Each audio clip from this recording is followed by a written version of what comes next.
Have you ever walked into a room and felt your spirit shrink before a word was even spoken? You sense it immediately. Something is off. Their smile doesn't reach their eyes. Their questions feel like traps. Their compliments sound like critiques dressed in silk. Most people dismiss this feeling. They tell themselves, I'm overthinking, I'm being too sensitive. But Carl Jung would disagree. He believed that these subtle sensations are the whispers of our unconscious, warning us before our rational mind catches up. Jung once said, the most dangerous things in the world are immense accumulations of human beings who are manipulated by only a few heads. Now apply that idea on a personal level. What if that one person in your life, the one who leaves you drained, confused, or doubting yourself, is operating from a hidden agenda? They're not openly toxic. They don't scream. They don't throw things. Instead, they manipulate with silence. They weaponize kindness. They hide control beneath concern. Let's be honest. Some people don't enter your life to grow with you. They enter to control you, to mirror you until you're vulnerable, then slowly reshape your confidence into dependence. You get a promotion at work. You're excited. You share it with a friend. Instead of joy, you get a strange pause, a fake smile. And then, wow, must be nice. I wish I had your luck. It stings, not because of the words, but because of the undertone. Because deep down you realize, this person isn't happy for you. They're uncomfortable with you. That's what this video is about. Not surface-level bad vibes or obvious villains, but the psychological landmines disguised as relationships. The people who, according to Carl Jung's shadow theory, unconsciously project their unhealed wounds onto others, including you. And the cost of ignoring these red flags? It's not just wasted time. It's a fractured sense of self. It's lost energy, lost confidence, sometimes even lost years. So here's the truth. If someone acts like this, if they show you certain signs, we're not here to analyze them. We're here to protect you, to show you how to recognize these patterns early, trust your instincts, and walk away before your soul starts whispering, you deserve better. Because you do. Now let's get straight into the signs, starting with the ones so subtle they almost go unnoticed, unless you know exactly what to look for. 1. They subtly undermine you, but smile while doing it. There's a particular kind of person who doesn't throw punches. They throw jokes, disguised as humor, wrapped in charm.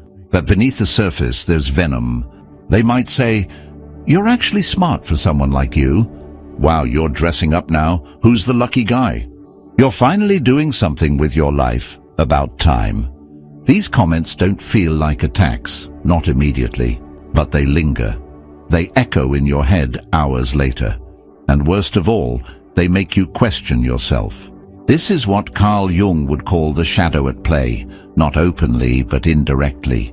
The most dangerous psychological mistake is the projection of the shadow onto others. This is the root of almost all conflicts. Carl Jung.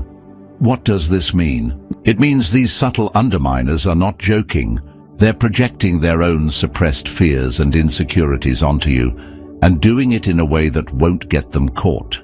Instead of admitting, I'm threatened by your growth, they'll say, you've changed. You used to be more humble. Instead of saying, I feel stuck and I envy your progress, they'll joke, look at you, trying to be all motivational. And here's the worst part. They do it with a smile, which makes you look like the overly sensitive one if you react. This is psychological warfare in everyday life. It happens in friend groups, in families, in workplaces. It's the colleague who always makes backhanded remarks when you succeed. It's the friend who suddenly goes quiet when you share good news. It's the sibling who jokes about your goals like they're silly dreams. Jung believed that these shadow behaviors show up the strongest when a person hasn't done their inner work. They can't admit what they feel, so they sabotage others who reflect what they lack. What do you do when you notice this? You don't confront with anger. You don't explain yourself. You observe. You withdraw. You protect your space. Because people who weaponize subtlety will never admit what they're doing.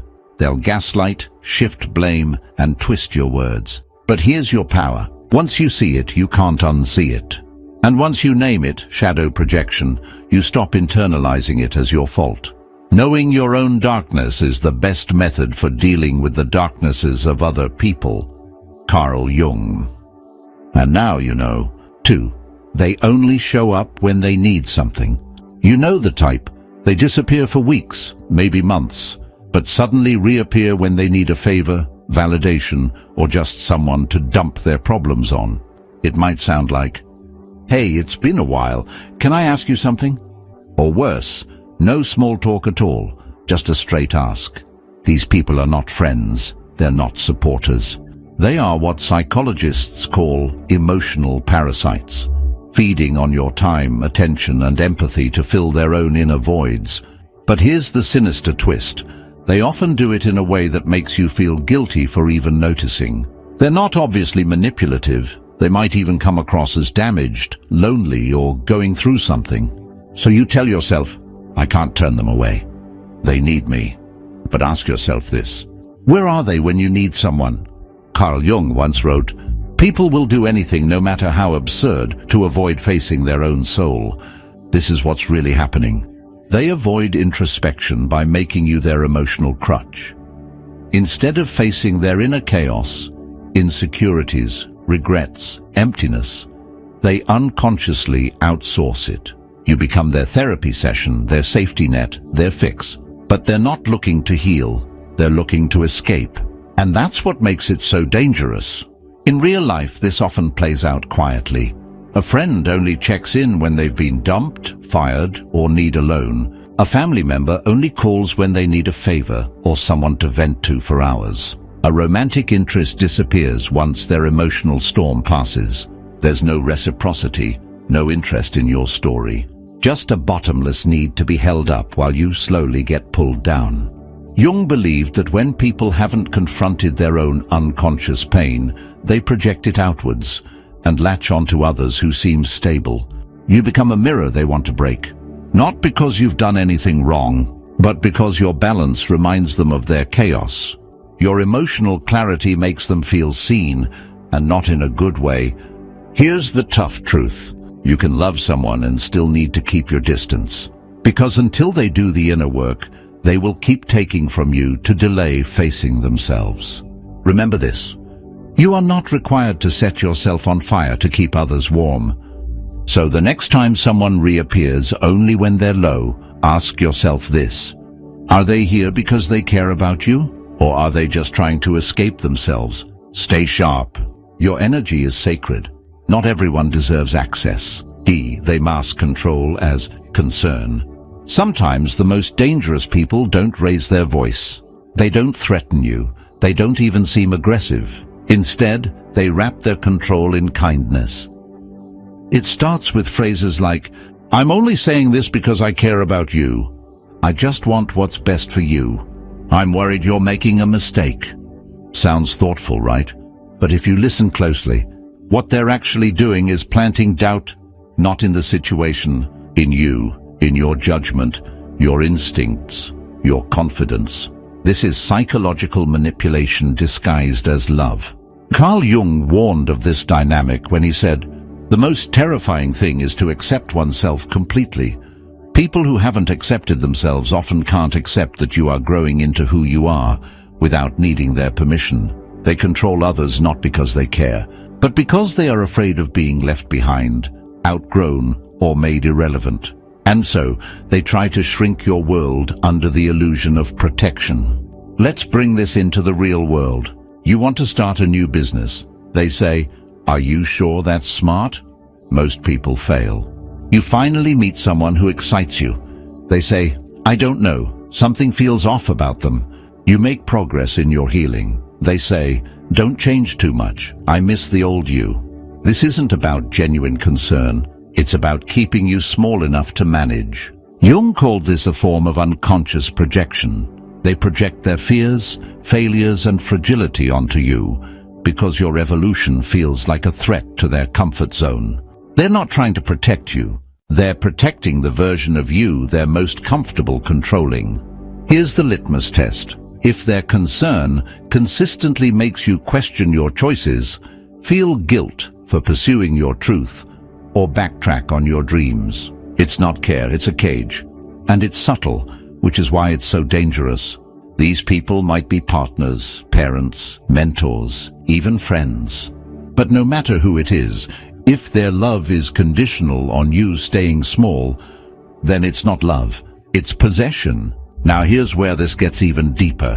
When someone tries to control you emotionally, something strange often happens. You begin to doubt yourself more than them. You question your worth, your instincts, even your right to choose. That's no accident, because the ultimate tactic of emotional control is to make you believe you can't trust yourself without their voice guiding you. And that leads us directly into the next type of person you must avoid. The one who never apologizes. The one who gaslights reality. The one who is never, ever wrong. Let's go there. 4. They never apologize, and when they do, it's a weapon. There's a particular type of person whose ego is so fragile, they would rather twist reality than admit they were wrong. They'll deny what they said, even if you have the receipts. They'll shift the blame, even if the mistake was entirely theirs. No matter how clear the facts are, no matter how obvious their mistake, they'll twist, dodge, or blame someone else, always. Why? Because accepting fault would shatter their fragile self-image. Jung called this the ego's greatest defense, denial of the shadow. And when backed into a corner, they'll offer a fake apology that feels more like an insult. I'm sorry you feel that way. I guess I'm always the bad guy. I said I'm sorry, what else do you want? These aren't apologies. They're manipulation tools.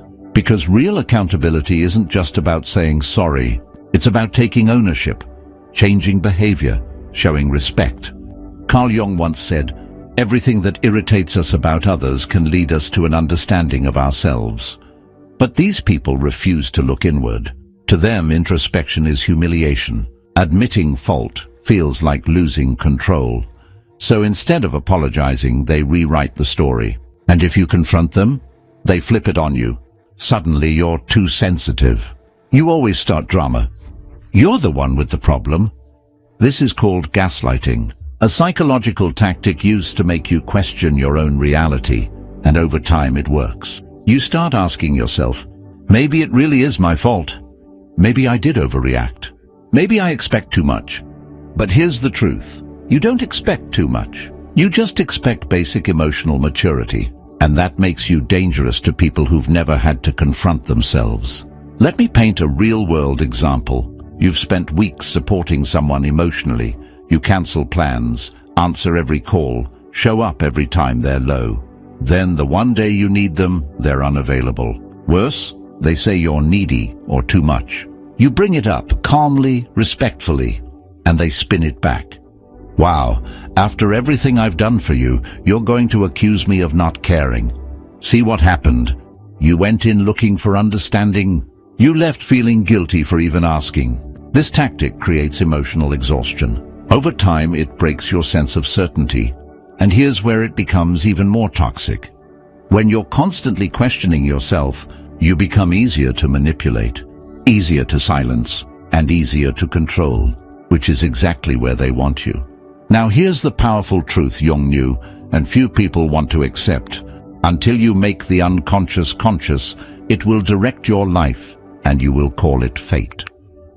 These people are often stuck in unconscious patterns they refuse to face. But you're starting to see clearly now. You're pulling the mask off. And as your awareness grows, something remarkable begins to happen. You stop blaming yourself for other people's dysfunction. That's when the healing begins. But healing also requires this. You must recognize who is safe to grow around and who secretly resents your growth. And that takes us into a whole new level of awareness. 5. They resent your growth, but won't say it out loud. There's a type of envy that doesn't shout. It doesn't compete openly or criticize directly. Instead, it hides behind polite smiles, weak praise, and subtle jabs. But make no mistake, it's there. You'll notice it when you share good news and they go quiet. Or when they say things like, "Wow, must be nice to have that kind of time." Don't get too ahead of yourself.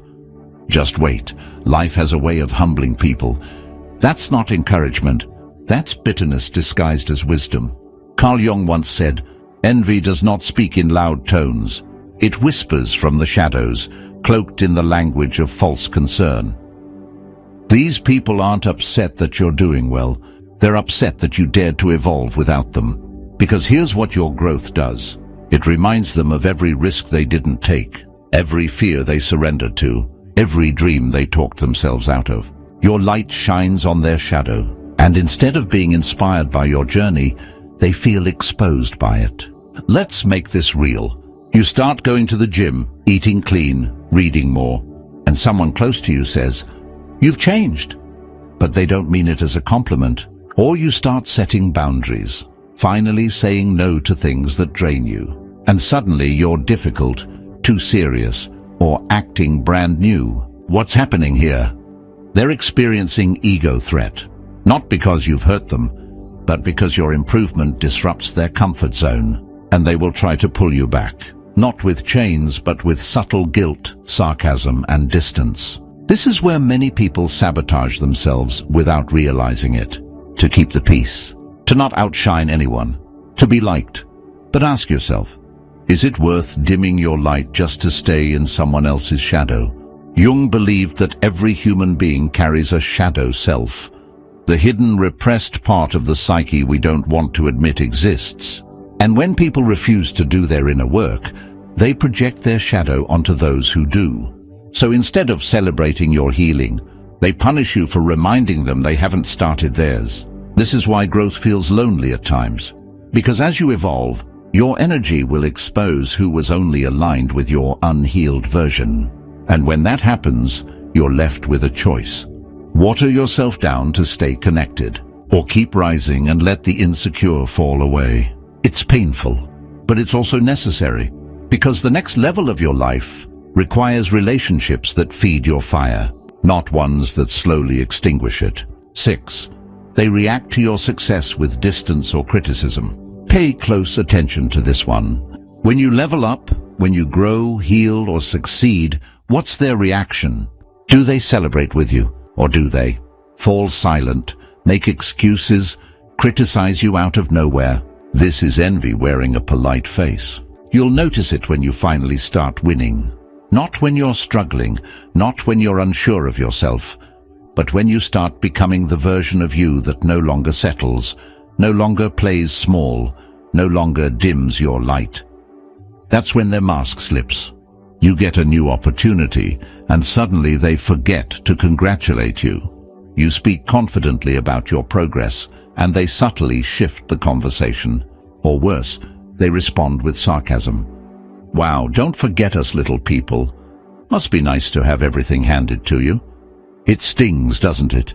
But here's what's really happening. Your growth is a mirror, and some people don't like what it reflects. Carl Jung wrote, "The brighter the light, the darker the shadow." That's not just poetic, it's a psychological fact. When your light gets stronger, when you evolve, heal, and rise, it unconsciously amplifies the unhealed parts in others. Your success reminds them of their stagnation. Your boldness exposes their fear. Your confidence threatens the fragile persona they've been hiding behind. And rather than being inspired by you, they pull away. Or worse, they start cutting you down, bit by bit. This shows up in subtle, real-life moments. You start working on your body, and they mock your discipline. Relax, bro. One salad won't make you a fitness model. You launch a new business, and they remind you of your past failures. Didn't you try something like this before and it didn't work out? You talk about your new boundaries, and they label you too sensitive or too serious. This is not support. This is passive resistance to your elevation. Here's what Jung meant on a deeper level. When someone hasn't faced their own shadow, the parts of themselves that feel inadequate, afraid, or unloved, they project that shadow onto others who dare to rise, and their mind does it without them even realizing. So instead of cheering you on, they attack your glow, not with fists, but with absence, with silence, with coldness, with backhanded compliments. with just being honest. But don't be confused. That silence you hear when you win, that coldness you feel when you express your joy, that criticism disguised as concern, that is not love. That is hidden resentment. And no matter how long you've known someone, no matter how much you once relied on them, you have to accept this truth. Not everyone is meant to come with you to the next level. Carl Jung said, "The most terrifying thing is to accept oneself completely, and when you do, when you embrace your full self without apology, the people who haven't accepted themselves will recoil. They'll feel threatened by your wholeness, because your growth means they now have to face their lack of growth. That's not your burden to carry. Don't shrink, don't soften, don't slow down. Let their distance reveal the depth of their envy. Let their criticism reveal the cracks in their mask. Let their silence speak volumes, and keep rising. Because real ones will rise with you. The rest will fall away." 7. You feel like you have to shrink around them. Have you ever found yourself in a room with someone, and suddenly your energy dims? You're not sure why, but you start second-guessing your words. You downplay your achievements. You even fake a laugh just to keep the peace. You're not being dramatic. You're responding to a very real psychological signal. This isn't about what they say. It's about what they make you feel. Around them you feel tense, on edge, censored. You filter your words. You tone down your wins. You question your worth. And yet, you can't point to one obvious thing they've done wrong. This is the power of energy. Carl Jung once wrote, "We cannot change anything unless we accept it. Condemnation does not liberate, it oppresses."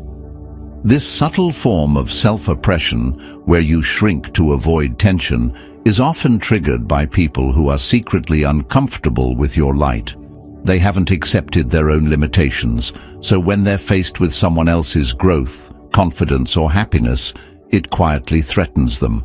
Rather than admit their own jealousy or insecurity, they'll send covert signals to shut you down.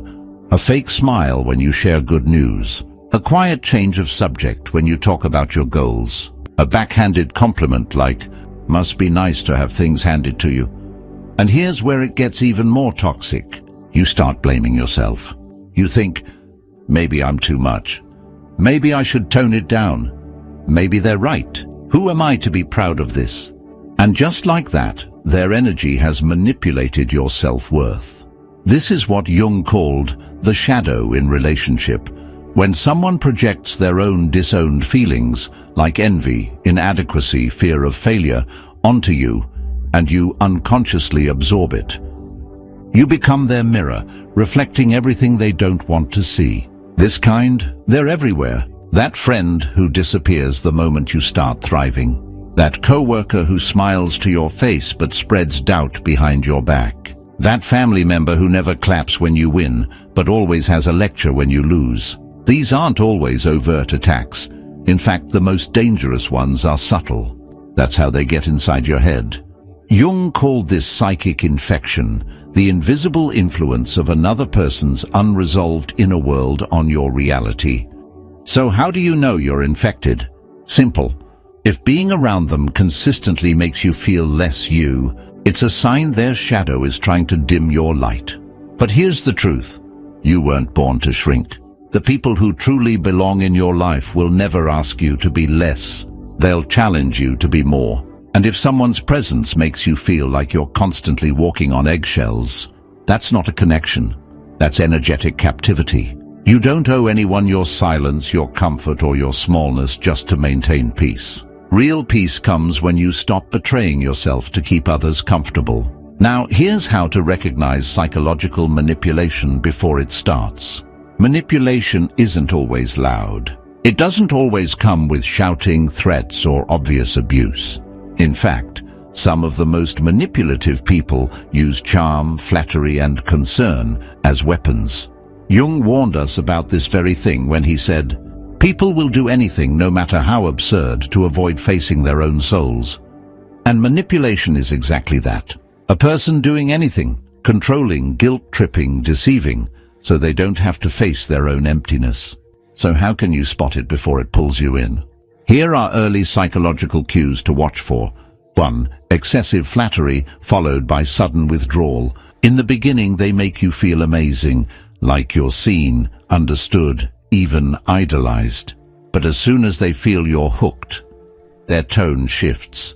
The compliments stop. Now you're constantly trying to get back to that initial warmth. This isn't love. It's love bombing, and it's the manipulator's favorite trap.